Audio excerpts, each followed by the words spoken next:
Ratchet Clank Size Matters is the first time that the series has gone off the PlayStation 2 and onto the PSP. But the game hasn't really changed all that much. Ratchet Clank has always been a very action-focused platformer with plenty of weapons and shooting action, and you get a lot of that same stuff on the PSP.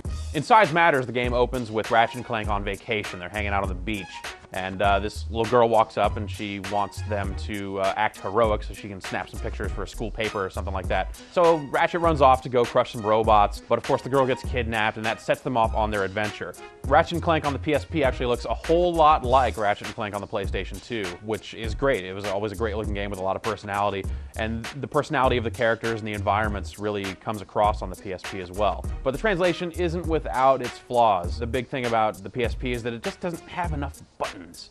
So you don't have a right analog stick to control the camera, so you're left with two different camera control schemes. One lets you rotate it using the shoulder buttons whenever you want, and the other one just tries to keep it locked behind Ratchet or Clank at all times. Both of them have their issues, and you find yourself being maybe hit from the side to the back a little more than you would if you had a right analog stick. But it's hard to imagine them coming up with a better control scheme given the limitations of the PSP itself. The big strength of Ratchet & Clank has always been in its weapons, and the weapons are, again, the star of the show here. You encounter a number of different types of guns, like your typical kind of laser weapon. You get a rocket launcher that also shoots electricity. You get a suck cannon, so you can suck up enemies and shoot them out at other enemies. A glove that drops bees that attack stuff. So it's got a good variety of crazy weapons and normal weapons. Some are more effective than others, like the rocket launcher is really useful, the kind of laser pistol is really useful. But then there's the concussion gun, which is the game's kind of shotgun equivalent, and it's pretty much useless. It shoots this really wide kind of vertical spread that almost always misses most of your targets. The weapons can be upgraded in the game. As you use them, they'll earn experience and eventually upgrade into more powerful forms. And that's pretty cool. It gives you a reason to kind of keep using your favorite weapons, though some weapons are going to be better suited for different circumstances. Size Matters will take the average player maybe around 7 or 8 hours to complete, but that's a pretty straightforward shot through the game.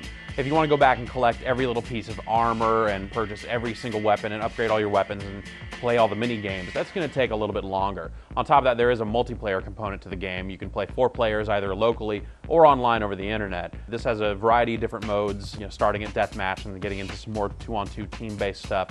And this stuff's interesting, but Ratchet & Clank's strength has never really been as kind of a shooter, a pure shooter. So getting away from the platforming elements really kind of makes it feel a little one-sided, and this stuff doesn't work out quite as well as you might think.